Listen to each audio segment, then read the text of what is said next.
BJP పొత్తుకు సంబంధించినటువంటి విషయంలో ఎలాంటి నిర్ణయంతో ముందుకు వెళ్ళాలి అనేటువంటి దాని మీద తెలుగుదేశం పార్టీలో తర్జన భర్జన జరుగుతుంది. ఆల్రెడీ జనసేనతో తెలుగుదేశం పార్టీ పొత్తు పెట్టుకున్నది. జనసేనేమో బీజేపీతో పొత్తులో ఉంది. బీజేపీ కూడా మనతో పొత్తులోకి వస్తుంది అని తెలుగుదేశం పార్టీకి జనసేన అధ్యక్షుడు పవన్ కళ్యాణ్ ఇప్పటికే చెప్పుకున్నారు. దాదాపుగా ఆ ప్రయత్నాల్లో కూడా ఉన్నారు. ఈ తెలుగుదేశము జనసేన పొత్తు తర్వాత బీజేపీ జనసేన తెలంగాణ ఎన్నికల్లో కూడా కలిసి పోటీ చేశాయి. అంటే బీజేపీ జనసేనను వదిలిపెట్టుకునేటువంటి పరిస్థితి కనపడటం. ఆంధ్రప్రదేశ్లో కూడా జనసేన ఆల్రెడీ తెలుగుదేశంతో పొత్తులో ఉంది కాబట్టి నిదానంగా పరిస్థితులన్నీ చక్కబెట్టుకొని తమకు అనుకూలంగా మార్చుకొని తెలుగుదేశం పార్టీతో పొత్తుకి వెళ్ళాలి అనేటువంటి ఆలోచనలోనే బీజేపీ ఉన్నట్టుగా సమాచారం. అయితే తెలుగుదేశం పార్టీ కూడా బీజేపీతో పొత్తుకు వెళ్లకుండా వైఎస్ఆర్ కాంగ్రెస్ పార్టీని ఎదుర్కోవటం, జగన్మోహన్ రెడ్డి కొంత నియంత్రణతో పోకడలు అవలంబిస్తున్నారు కాబట్టి ఎన్నికల సమయంలో దౌర్జన్యాలు చేసేటువంటి అవకాశం ఉంటుంది. అధికార పక్షంలో ఉన్నారు కాబట్టి వైఎస్ఆర్ కాంగ్రెస్ పార్టీ, అదేవిధంగా కొంత ఆర్థిక బలం ఉంటుంది. దీనికి సంబంధించి కొంత నిబంధనలు అతిక్రమించటము, దాడులు దాష్టికాలకు పాల్పడటం ఇవన్నీ కూడా జరిగేటువంటి దానికి అవకాశం ఉంటుంది. కాబట్టి వ్యవస్థలన్నీ సరిగ్గా పనిచేయాలన్నా ఎన్నికల కమిషను కొంచెం పటిష్టంగా పనిచేసే విధంగా, అంటే స్థానిక సంస్థల ఎన్నికలు, అదేవిధంగా స్థానిక సంస్థల ఎన్నికలు అంటే ఆంధ్రప్రదేశ్ ఎలక్షన్ కమిషను, రాష్ట్ర ఎన్నికల కమిషను నిర్వహణ, అదేవిధంగా తిరుపతి పార్లమెంట్ ఉప ఎన్నికలు కేంద్ర ఎన్నికల కమిషన్ నిర్వహించింది. అయినా కూడా వన్ సైడ్గా చేశారు. దాంట్లో వైఎస్ఆర్ కాంగ్రెస్ పార్టీ అక్రమాల మీద ఫిర్యాదు చేసినా కూడా పట్టించుకోలేదు అని. మరి ఈ నేపథ్యంలో ఎలక్షన్ కమిషన్ వంటి వ్యవస్థలు పక్షపాతంగా వ్యవహరించకుండా ఉండాలంటే కేంద్ర ప్రభుత్వంలో అధికారంలో ఉన్నటువంటి బీజేపీ తమతో ఉంటేనే మంచిదనేటువంటి ఆలోచనలోనే మరి తెలుగుదేశం పార్టీ చంద్రబాబు నాయుడు అదేవిధంగా నారా లోకేష్ ఉన్నట్టుగా సమాచారం. వాళ్ళ క్యాడర్ అయితే మాత్రము ఈ చంద్రబాబు నాయుడు అరెస్టు తర్వాత జగన్మోహన్ రెడ్డి ఈ అరెస్టుకు పాల్పడ్డాడు. అయితే నరేంద్ర మోడీ, అమిత్ షా సహకారం లేకుండా, వాళ్ళ ఆమోదం లేకుండా, వాళ్ళ గ్రీన్ సిగ్నల్ లేకుండా మాజీ ముఖ్యమంత్రి అయినటువంటి చంద్రబాబు నాయుడిని అరెస్ట్ చేసేయడానికి అవకాశం లేదు. దీని వెనక నరేంద్ర మోడీ, అమిత్ షా పాత్ర ఉంది అనేటువంటి అనుమానం బలంగా ఉంది తెలుగుదేశం పార్టీ శ్రేణుల్లో. అందుకనే బీజేపీతో పొత్తు వద్దు అనేటువంటి దాని మీద వాళ్ళు క్యాడర్ అయితే వ్యతిరేకిస్తుంది. నాయకత్వం పొత్తుకు అంగీకరించింది అనుకోండి, ఓకే పర్వాలేదు. అయితే ఇప్పుడు బీజేపీతో ఉన్నటువంటి పొత్తు విషయంలో ఉన్నటువంటి జటిలమైనటువంటి సమస్యలు ఏంటంటే పొత్తుకు సంబంధించి తొందరగా తేల్చటం లేదు అనేది.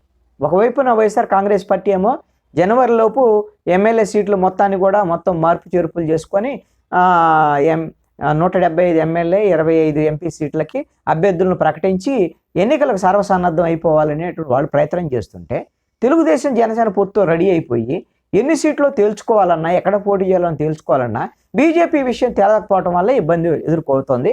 ఇది బీజేపీతో ఉన్నటువంటి ఒక సమస్య. రెండవ సమస్య ఏంటి అంటే జగన్మోహన్ రెడ్డితో ఇబ్బంది ఉందని మనం బీజేపీతో పొత్తు పెట్టుకుంటే ఇప్పుడున్నటువంటి పరిస్థితుల్లో ఈ 9.5 సంవత్సరాల్లో ఆంధ్రప్రదేశ్కి విభజన చట్టం ద్వారాగా రావాల్సినటువంటి హక్కులనేమి బీజేపీ కేంద్ర ప్రభుత్వం ఇవ్వలేదు. ప్రత్యేక హోదా ఇవ్వలేదు. Railway zone, Ramayapatnam port, Kadapa ఉక్కు ఫ్యాక్టరీ, వెనకబడినటువంటి జిల్లాలకు నిధులు, ఇట్లాగ చెప్పుకుంటూ పోతే ఏ ఒక్కటి కూడా విభజన హామీలు అమలు చేయాలి. దీని మీద బీజేపీ మీద ఉండేటువంటి తీవ్రమైనటువంటి వ్యతిరేకత. 2014లో తెలుగుదేశం బీజేపీ పొత్తు పెట్టుకుంటే జనసేన బీజేపీకి మద్దతు ఇస్తే అది కలిసి వచ్చింది. బీజేపీతో పొత్తు అనేది ఎవరికి? తెలుగుదేశం పార్టీకి. ఎందుకు? కేంద్రంలో అధికారంలోకి రాబోతుంది బీజేపీ. ఆంధ్రంలో బీజేపీతో పొత్తులో ఉన్నటువంటి తెలుగుదేశం అధికారంలోకి వస్తే విభజన హామీలకు సంబంధించిన అన్ని అమలు జరుగుతాయి, ఆ రాష్ట్రానికి మేలు జరిగిద్ది. కాబట్టి చంద్రబాబు నాయుడు అనుభవం ఉన్నటువంటి చంద్రబాబు నాయుడు ముఖ్యమంత్రి మంచిదని ప్రజలు కూడా ముఖ్యమంత్రిగా చంద్రబాబు నాయుడికి ముద్ర వేశారు. తెలుగుదేశం పార్టీకి మద్దతు ఇచ్చినటువంటి పరిస్థితి. తెలుగుదేశం ప్రభుత్వం ఏర్పడింది. దాంట్లో బీజేపీ కూడా భాగస్వామిగా ఉంది. బయట నుంచి వాళ్ళు నైతికంగా సపోర్ట్ ఇచ్చారు జనసేన. ముగ్గురు కాంబినేషన్ అప్పుడు వర్కౌట్ అయింది. ఇప్పుడు బీజేపీతో ఉండటం వల్ల ఈ విధమైనటువంటి రాష్ట్రానికి అన్యాయం చేసింది 9.5 సంవత్సరాలు నరేంద్ర మోడీ ప్రభుత్వం అనేటువంటి దాని మీద ఆ వ్యతిరేకత తెలుగుదేశము జనసేన మీద కూడా పడేదానికి అవకాశం ఉంది. ఇది ఒక భయం. రెండో భయం ఏంటంటే ఈ రాష్ట్రంలో 175 అసెంబ్లీ స్థానాలు ఉన్నాయి. ఎవరు 88 స్థానాలు గెలుచుకుంటే వాళ్ళు ప్రభుత్వాన్ని ఏర్పాటు చేయొచ్చు. 88 స్థానాలు ఒక పార్టీకి కానీ లేకపోతే కూటమికి కానీ లేకపోతే తెలుగుదేశం జనసేనకి కానీ రావాలి అని అంటే ముస్లిం ఓట్లు అత్యధికంగా ఉన్నటువంటి నియోజకవర్గాలు చాలా కీలకం కాబోతున్నాయి. మీరు గమనిస్తే ఆంధ్రప్రదేశ్లో ముస్లింలు 34 లక్షల మంది ముస్లిం ఓటర్లు ఉన్నారు ఆంధ్రప్రదేశ్లో. అదేవిధంగా ముస్లింలలో 70% ఏమో బీసీ సంబంధించినటువంటి ముస్లిమ్స్ ఉంటారు, 25 లక్షల మంది. ఈ బీసీ ఓట్లకి జగన్మోహన్ రెడ్డి గాలం వేస్తున్నాడు ఒకవైపు నుంచి. ఇంకొక వైపున ముస్లిం మైనారిటీస్ కూడా జగన్మోహన్ రెడ్డి వైపే ప్రస్తుతం ఉన్నారు. అంజాద్ బాషా లాంటి వాళ్ళకి డిప్యూటీ సీఎం అవటం, అదేవిధంగా రేపొద్దున కడప ఎంపీ కూడా అంజాద్ బాషాకి ఇస్తున్నారని, ఇంకా కొన్ని ముస్లింలకు సంబంధించినటువంటి వాళ్ళకి మంత్రి పదవులకు సంబంధించినటువంటి ప్రకటనలు ఇవన్నీ చేస్తున్నాడు. ఈ నేపథ్యంలో ఇప్పుడు బీజేపీతో గిన తెలుగుదేశం పార్టీ గిన పొత్తు పెట్టుకుంటే మొత్తం ముస్లిం ఓటర్లు మళ్ళీ వైఎస్ఆర్ కాంగ్రెస్ పార్టీ వైపు వెళితే నష్టం జరిగేటువంటి అవకాశం ఉందనే ఒక ఆందోళన ఉంది. ముస్లిము ప్రభావితమైనటువంటి నియోజకవర్గాలను గిన మనం ఆంధ్రప్రదేశ్లో గమనిస్తే ఎక్కువగా మొత్తం 34 లక్షల మంది ముస్లింలు, 25 లక్షల మంది బీసీలు, మిగతా వాళ్ళు ఒక 30% మంది ఓసీ ముస్లింలు ఉన్నారు. ఈ ఓసీ ముస్లింలు అత్యధికంగా ఏ ప్రాంతాలు ఉంటారు? కడప, కర్నూలు, గుంటూరు, విజయవాడ, ఒంగోలు, నెల్లూరులో వీళ్ళ ప్రభావం ఎక్కువగా ఉంటుంది. ఈ మొత్తము ముస్లిం నియోజకవర్గాలకు సంబంధించి 175 అసెంబ్లీ నియోజకవర్గాల్లో 25% ముస్లింలే ఉన్నటువంటి నియోజకవర్గాలు, 25% ఓటర్లు. 13 నియోజకవర్గాల్లో 25% ఓటర్లు ముస్లింలే ఉన్నారు. అంటే వాళ్ళు ఎటువైపు మొగ్గు చూపితే అటు ఆ పార్టీ గెలవడానికి అవకాశం ఉంటుంది. 13 నియోజకవర్గాలు.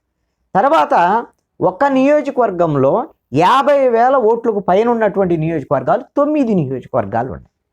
అంటే 50,000 ఓట్లు అంటే 2,20,000 నుంచి 2,50,000, 2,70,000 ఓటర్లు ఉంటారు. దాంట్లో 2 లక్షలు, 2,20,000 లేకపోతే 2 లక్షల లోపు పోల్ అవుతాయి. దాంట్లో ఎవరికి ఎక్కువ ఓట్లు వస్తే వాళ్ళు గెలుస్తారు. అంటే 50,000 ఓట్లు ముస్లింలే ఓట్లు ఉన్నాయంటే వాళ్ళు గిన ఒకవైపు మొగ్గు చూపితే ఈ విధంగా 50,000 ఓట్లు ఉన్నటువంటి నియోజకవర్గాలు 9. మరి 50,000 ఓట్లు అంటే వీళ్ళు గెలుపోవటం తారుమారు చేసేదానికి వాళ్ళు గెలవటానికి అవకాశం ఉంటుంది అటువైపుగా. ఇంకొక 40 నుంచి 50,000 ఓట్లు ఉన్నటువంటి నియోజకవర్గాలు, 50,000 లోపులో 40,000 వరకు ఉన్నటువంటి ఇది గెలుపోవటం వల్ల తారుమారు చేయగలిగింది. ఈ 28 నియోజకవర్గాలు ఉన్నాయి. అంటే 28, 9, 37 ప్లస్ 13 అంటే 50 నియోజకవర్గాలలో ముస్లిం ప్రభావిత ఓటర్లు ఉన్నటువంటి పరిస్థితి ఉంది. అంటే ఈ రాష్ట్రంలో ప్రభుత్వం ఏర్పాటు కావాలంటే 88 సీట్లు కావాలంటే దాంట్లో 50కి సంబంధించి అంటే సగం 50 సీట్లలో ముస్లిం ఓట్ల ప్రభావం ఉంటే ఇది ఖచ్చితంగా బీజేపీకి సంబంధించినటువంటి విషయంలో గిన ఓట్లు పోలరైజ్ అయితే బీజేపీకి వ్యతిరేకంగా ఇది కూడా తెలుగుదేశం జనసేన కూటమికి నష్టం కలిగించేటువంటి అంశము అనేటువంటి ఆందోళన ఈ రోజున చంద్రబాబు నాయుడులో ఉంది. అందుకనే ఈ బీజేపీకి సంబంధించినటువంటి పొత్తు విషయంలో తెలుగుదేశము జనసేనకు సంబంధించినటువంటి మధ్య వీళ్ళిద్దరి మధ్య తర్జన భర్జన జరుగుతున్నటువంటి పరిస్థితుల్లోనే మొన్న చంద్రబాబు నాయుడు పవన్ కళ్యాణ్ మీటింగ్ సందర్భంగా కూడా బీజేపీ పొత్తుల మీద తేల్చకపోవటం, బీజేపీతో పొత్తు వల్ల ఈ విధమైనటువంటి నెగిటివ్స్ ఉన్నాయనే అంశాల మీద కూడా చర్చించినట్టుగా సమాచారం.